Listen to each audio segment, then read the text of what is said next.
Hey there everyone, AJ back again for the Mighty Gluestick channel. I make videos about Dungeons & Dragons lore full-time and have a huge collection of videos on monster ecology, fantasy world history, cosmology, character classes and magic items on my channel. If you like what I do, please consider becoming a member of the channel by clicking the join button below or backing me on Patreon where you can get access to all of the scripts I write for these vids if you prefer to read what I'm saying.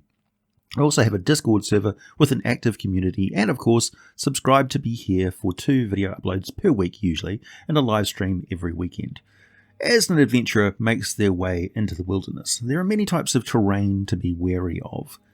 Deep and ancient forest, which has high cliff faces or isolated mountain peaks, waterfalls and is often clouded with mist, is likely to be home to some of the most dangerous types of dragon, as both black and green dragons favour these sorts of environments. 5th edition Dungeons & Dragons tells us that the forest-loving green dragons sometimes compete for territory with black dragons in marshy woods and with white dragons in subarctic taiga. However, a forest controlled by a green dragon is easy to spot. A perpetual fog hangs in the air in a legendary green dragon's wood, carrying an acrid whiff of the creature's poison breath.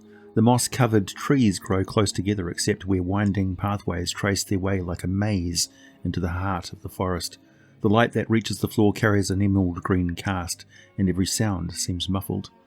At the centre of its forest, a green dragon chooses a cave in a sheer cliff or hillside for its lair, preferring an entrance hidden from prying eyes.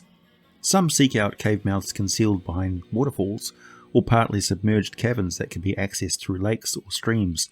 Others conceal the entrance of their lairs with vegetation, fallen logs and timbers.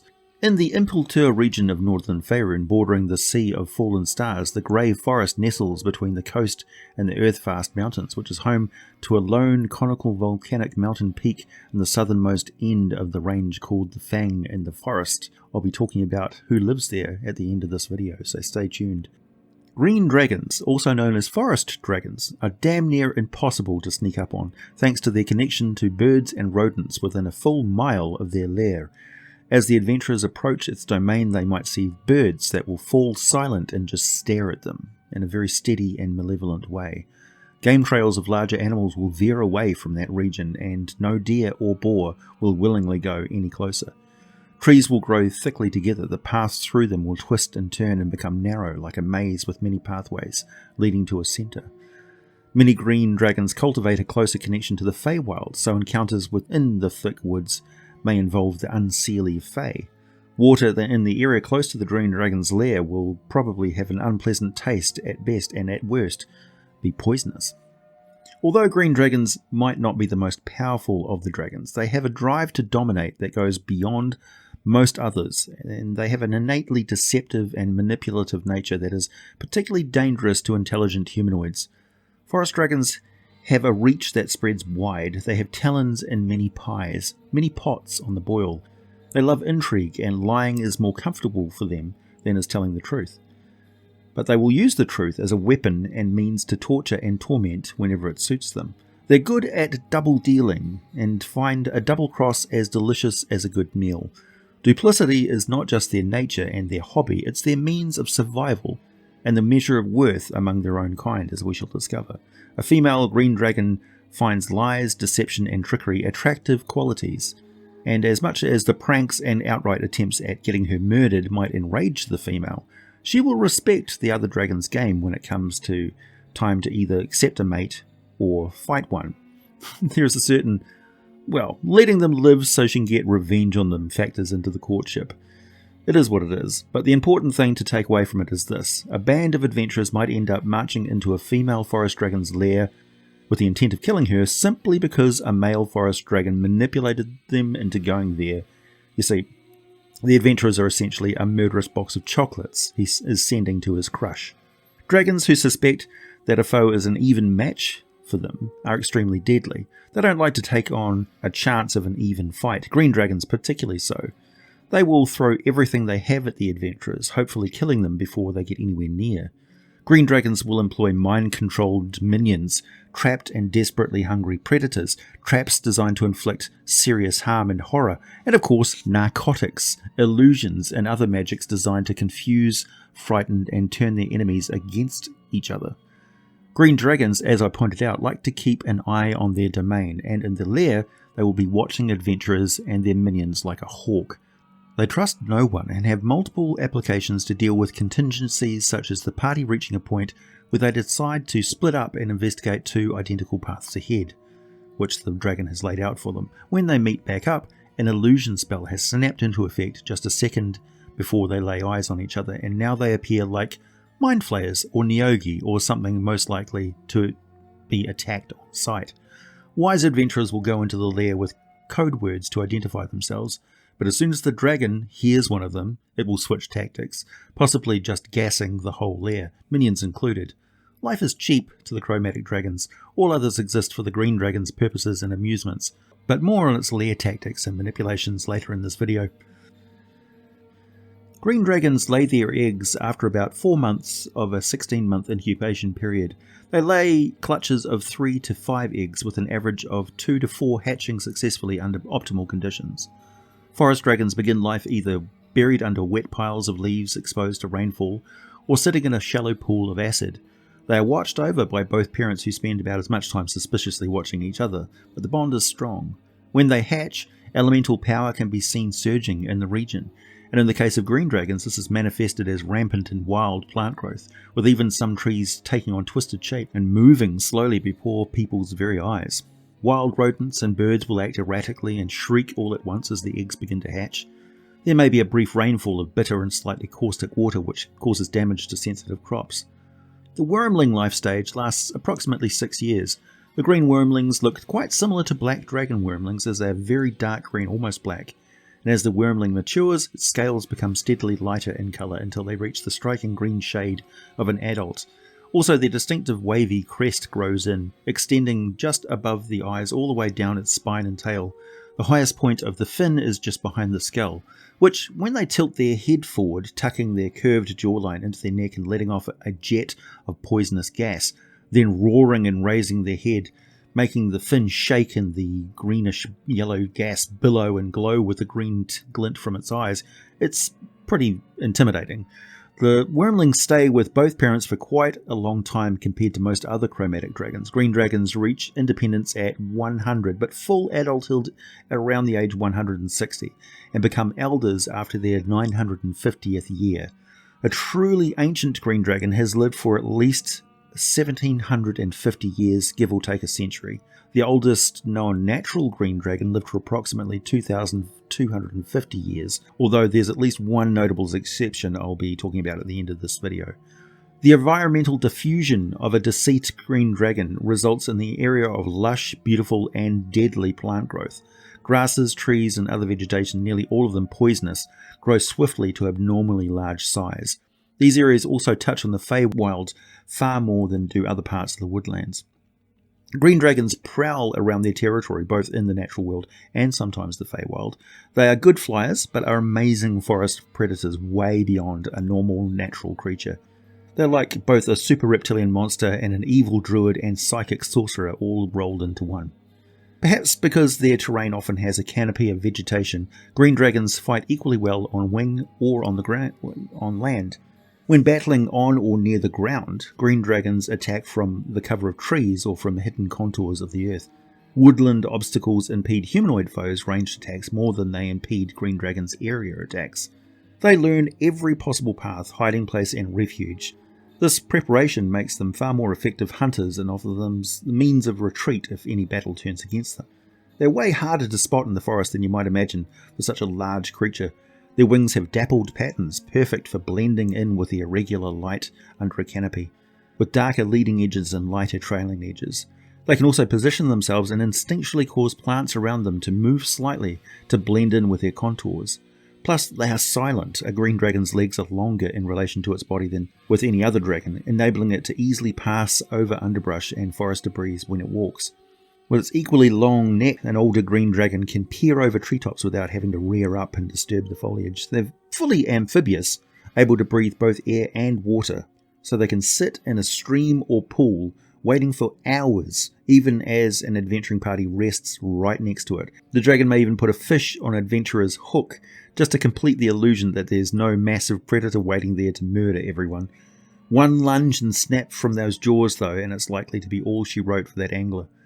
The adult green dragon has a blunter snout but a very muscular jaw. It has plus 11 to hit with a 10-foot reach and hits a target for 2d10 plus 6 piercing damage, plus an additional 2d6 damage from poison that injects into the savage wound.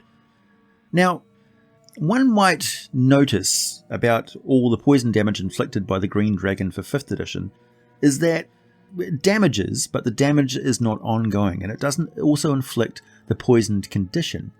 The writers are also not specific about what sort of poison this is, but old school D&D players know what it is. The greenish yellow cloud is chlorine gas. It basically reacts with any moist surface, and for living creatures that need to breathe, this means the respiratory system. This is because chlorine reacts rapidly with water to create hydrochloric acid. It also results in temporary blindness from damage to the eyes, lasting about 5 days in real life. If the lung damage has not resulted in a very nasty death, that is. So being blinded should be one of the conditions associated with green dragon breath attacks, and being poisoned with a possible save versus taking a level of exhaustion, and in worst case scenarios where the characters are trapped in a cloud of gas, dying of suffocation even after they've been removed from it, unless they get immediate magical healing for their damaged lung tissue, which will have been destroyed by the acid. The bite wound is listed as having associated poison damage when really it should be acid damage, because the wound will be fizzing away with hydrochloric acid. Old AD&D changed the chlorine poison attack to an acid attack because it was more accurate with hydrochloric acid. All that being said, adding ongoing debilitating additions to a fight with this apex intelligence super predator is something one should only do when the players are already tipping the balance well and truly in their favour. So a party fully decked out with healing magic and supernatural enhancements, as well as things that effectively negate other advantages the dragon has, such as the ability to easily detect and see through their deceptions, is a good indicator you might want to up the lethality of the fight. After all, I think I may have mentioned a few times already, the green dragon will not face off in a fair fight. They will always have a backdoor and will flee at the first sign that the player characters have a good chance of seriously injuring it or even killing it. It may be very frustrating for the players when they make their way through quite a gauntlet of mayhem just to take a shot at what turns out to be a very convincing illusion of a green dragon, but they will just figure out how to cut off all escape routes before they take on a green dragon next time and be very on edge, waiting for the inevitable revenge of the dragon in the meantime. Taking on a green dragon, it's you or them, and they will happily track down and murder your entire home village if they can't get at you directly, which is another reason why these are some of the most feared and hated of the chromatic dragons amongst humanoids particularly. One of the reasons forest dragons prefer to hunt humanoids says a lot about the mindset of these monsters. Sure, they can hunt down tigers for sport, but only intelligent creatures will willingly present themselves to the dragon as food, just because they know that if they don't, the dragon will brutally murder everyone else they love. To the massive ego of a dragon, this is the sweetest spice to the meal, total dominance and control. To a green dragon, all weak creatures are either prey or there to be manipulated, and in their eyes, nearly all other creatures are weaker than them. Of course, the dietary requirements of a dragon are strange. They attain a lot of energy from the environment itself, but greens do tend to eat a lot of forest game, such as wolves, deer, bear, big cats, which are far more common in the wilderness of Faerun than they are on Earth, and wild cattle. Still, green dragons are among the chromatics most likely to interfere with nearby humanoid communities.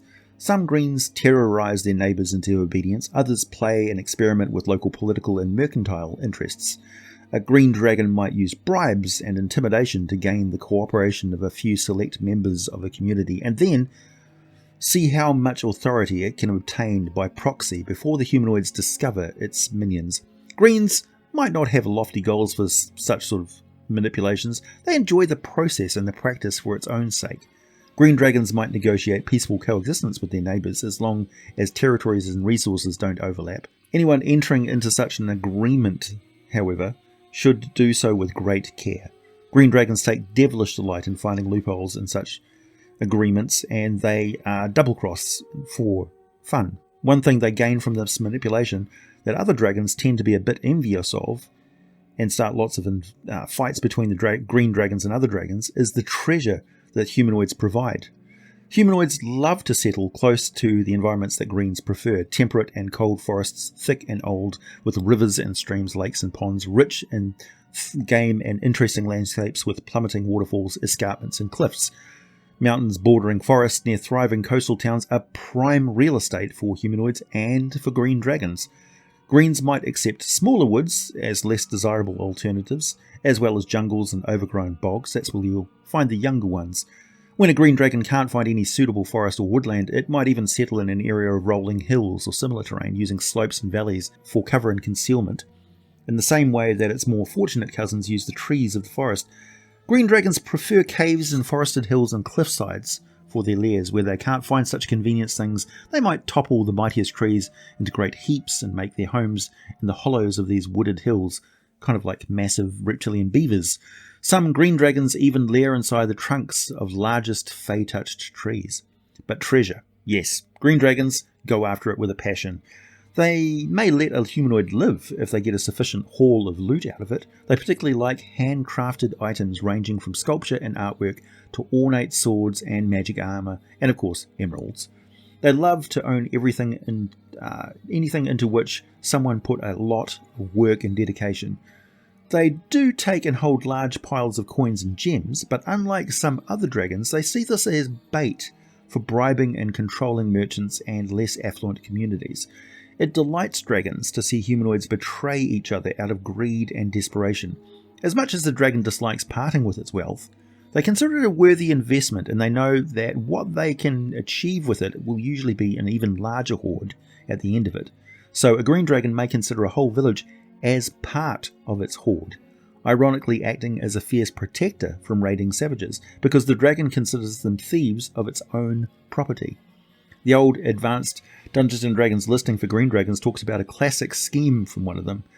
Green Dragon was having problems with a tribe of elves in its preferred domain, so it went into the mountains and convinced the orcs there to come down to the forest under her protection. The orcs agree, believing the dragon as it spins tales of visions and signs from the orc gods. The orcs move in and immediately start chopping down trees and selling the lumber, paying the dragon a large tribute from this income. The elves, of course, act to protect their forest, but back off when they encounter the dragon also acting in league with the orcs. And for the dragon, knowing the elves will be looking for their own advantage, enchants and controls one of the human wood merchants and sends them into the elven village, where they say they have a powerful brass dragon who is willing to get rid of the orcs for a pretty hefty payment. The elves pony up and agree and prepare for battle. The green dragon then uses magic to alter itself into a brass dragon, joins the elves, then routs the orcs from the forest, and as the elves hand over even more wealth to that very dragon who has now wiped out some of the best fighters and rendered them unable to pay for any hired swords to protect them from the dragon's next plan to subjugate or murder all of them. Green dragon mated pairs or parents and offspring will work together on these sort of predatory scams, so shape-shifting magic is high on their list of things they will let a humanoid live for if they hand them over to the dragon. Among their own kind, green dragons are rude, crass and loud, and the females even more so than the males. There are certain roots that have a mildly mind-altering effect on green dragons. These are usually poisonous to non-dragons. Under their influence, the green social behaviour is even worse than usual. The courtship of green dragons, which is initiated usually by the female, is as, of course, coarse and boorish as might be expected. Once two dragons have paired, however, and the females are impregnated, their nature changes between them. There's a strong loyalty between members of a mated pair, a radical departure from normal green behaviour, and an immense dedication to their offspring when they hatch. Parents take great pains to inculcate their offspring with the survival skills of manipulation and double dealing. Green parents give their lives for their offspring, if necessary, making them unique among the evil dragons, and they do this. The parents usually continue this level of protection until the offspring achieve young adulthood at 51 years of age or more. They will continue to associate with them for a good while after as allies, as it benefits them all, but once the offspring have left their parents, the paired dragons almost always separate and find new mates later. There's no loyalty or responsibility felt between any member of the family group to any other, sort of. Once the young have left, there's a sort of unspoken tradition that they don't double deal on their own parents or offspring unless the opportunity is just too good to pass up.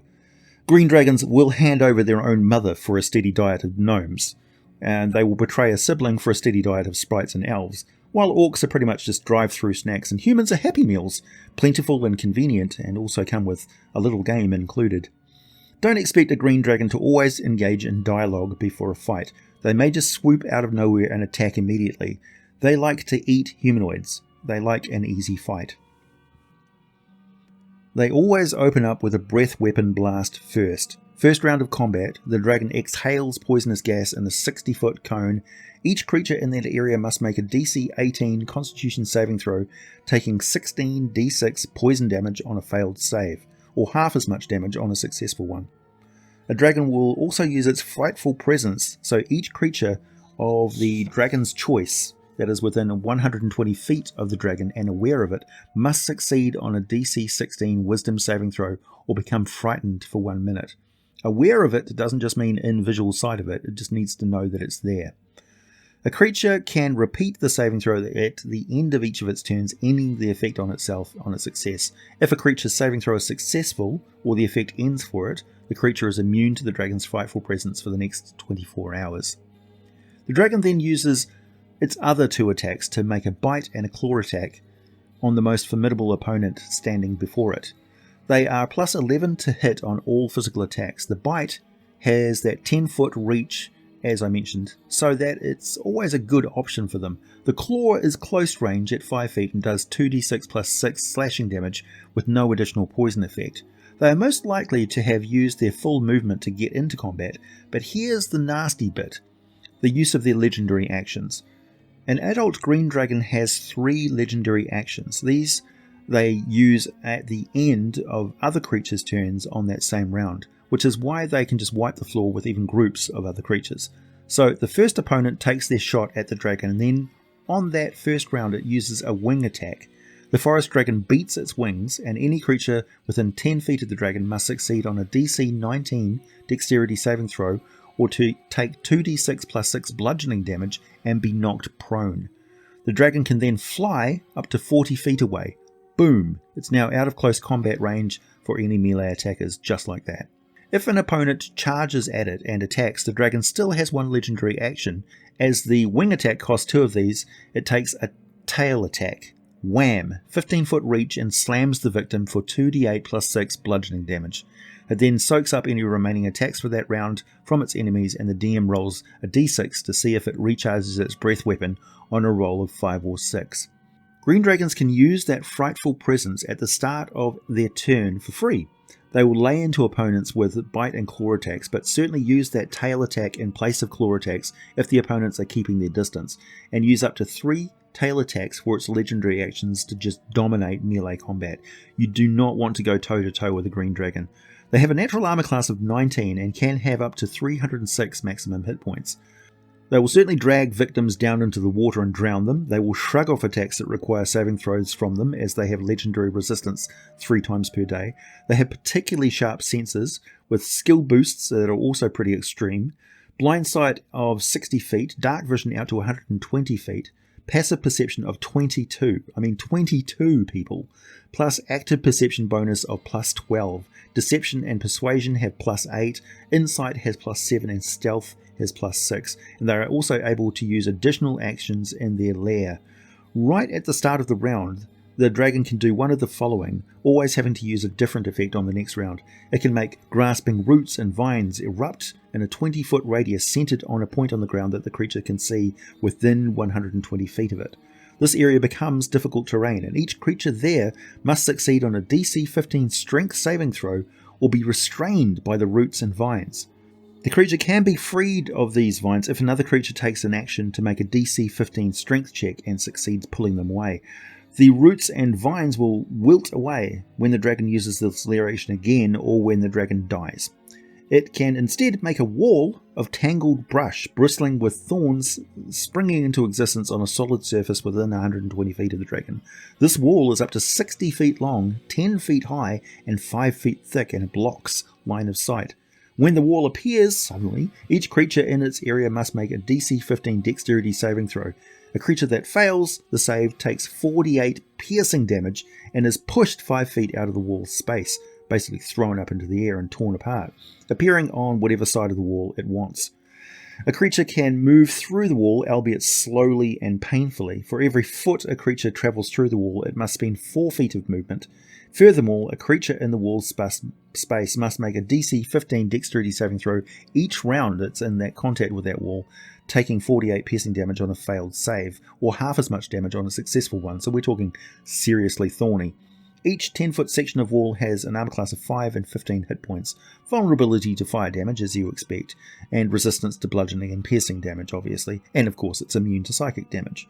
The wall sinks back into the ground when the dragon uses the lair action again or when the dragon dies.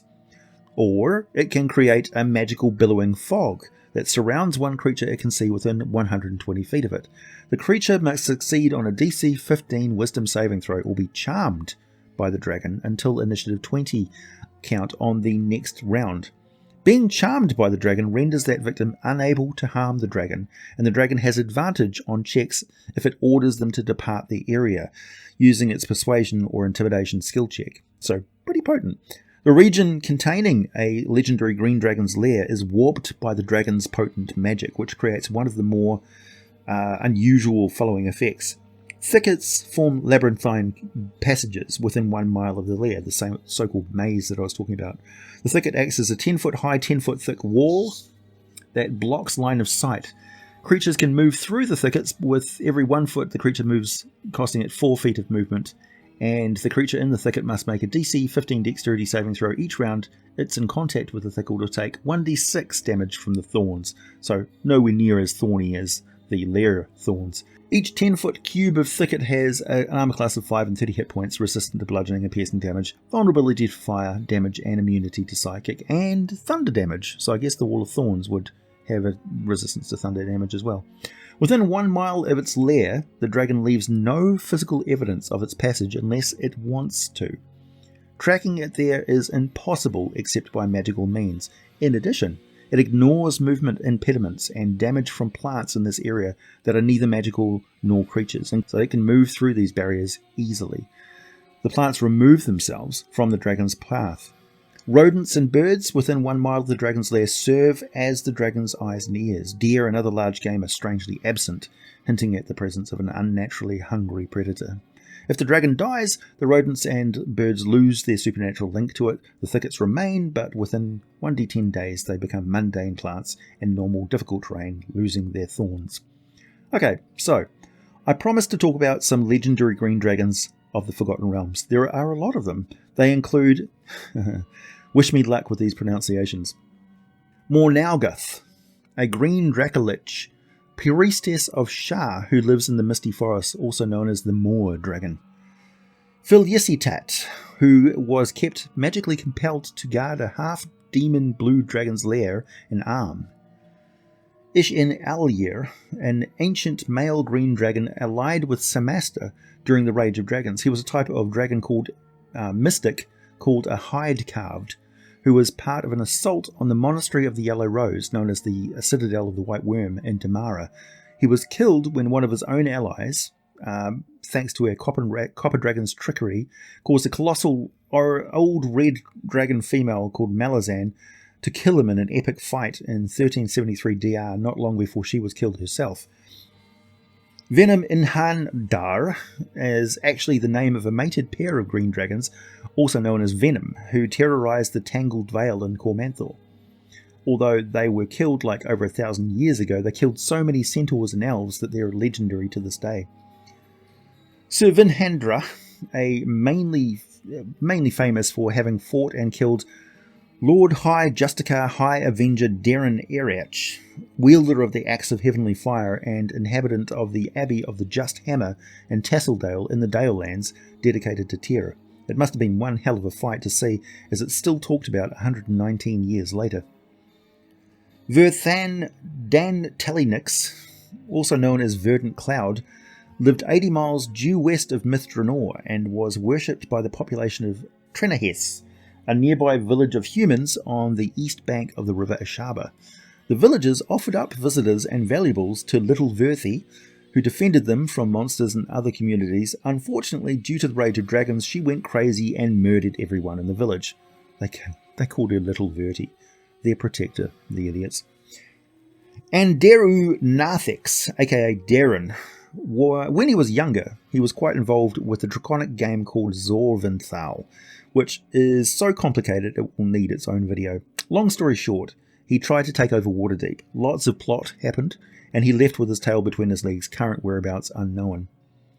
Athauglas, and notably mainly for the most infuriatingly devious last words ever spoken by a dragon, just before being killed by the Company of the Gauntlet in 1223 DR, Athauglas proclaimed it owned the greatest treasure house in all the realms.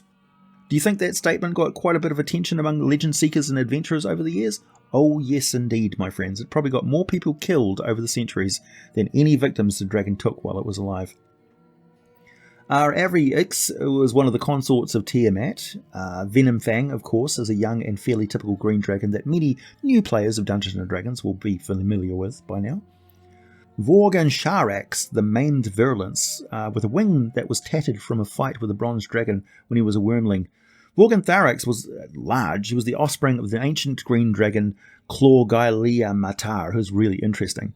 She lent aid to her offspring in 1489 DR, sending him to Flan to secure the Pool of Radiance and return it to its former glory, with a promise that he would then rule over the location. Sure enough, he managed to take over Flan by murdering its leadership, but he was killed finally by an army led by Giselle Greycastle, along with a plucky band of adventurers, who finally wiped that smug sneer from his jaws.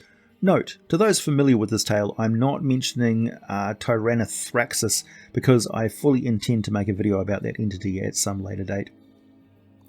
Chlorgylea Matar is massively interesting, particularly in 5th edition, as we're about to go venturing into the far north of Faerun. We may see some involvement from this ancient green dragon, also known as Old Gnawbones. Sages believe that Chlorgylea Matar arrived in Cryptgarden Forest in 1303 DR. She made her lair there in Deeping Cave. She has always been fascinated by powerful elven and human females and the spells that transform dragons into humans. Her main aspiration was to become one of these powerful women herself, living within the hustle and bustle of the humanoid city life, and of course the cities of Waterdeep and Neverwinter, where she tried to influence the local politics by making use of a criminal gang under her control. Well, they were far more refined and fancy than a gang really, more like a criminal agency that hosted dinner parties for the city elite. She pulled a classic green dragon caper on a noble family of Waterdeep, famous for being explorers and hunters of wild beasts, so the humiliation they suffered cannot be overstated here. Anyway, the story goes, Chlorgylea Matar earned the enmity of House Brokengulf when she posed as a silver dragon and offered to rid their grazing lands of herself. Having learned where her payment was waiting, she ate the men guarding it and stole it. She then used more illusions to make it appear that she was fighting with herself, though actually all she was doing was destroying the fences that secured Brokengulf's animals so that she could eat them later. Finally, she disappeared behind the mountains, altering her appearance to look like an injured and looked like she'd been injured, and returned claiming victory. When Lord Cerilyn Brokengulf could not offer the missing reward, he had to instead fill a ship with money and offered that to her instead. A 10-day later, Chlorgylea Matar returned without the disguise and demanded twice the amount given to the Silver Dragon for the audacity of trying to assassinate her, threatening the family's lives should Cerilyn refuse. When Cerilyn tried to stall for time to hire a real dragon slayer, Chlorgylea Matar collapsed the villa's biggest tower on top of him and 3 of his sisters, resulting in Cerilyn being crippled and the women's deaths. Cerilyn then paid up, almost bankrupting his family.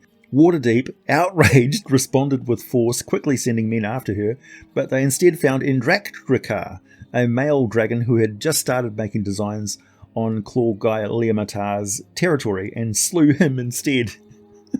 Chlorgylea Matar ran into more than she could deal with when a bunch of other green dragons ganged up on her for this outrage and drove her out of the region, where she then got involved with the Cult of the Dragon, and actually I'm not sure if she got turned into a Dracolich or not, probably not yet.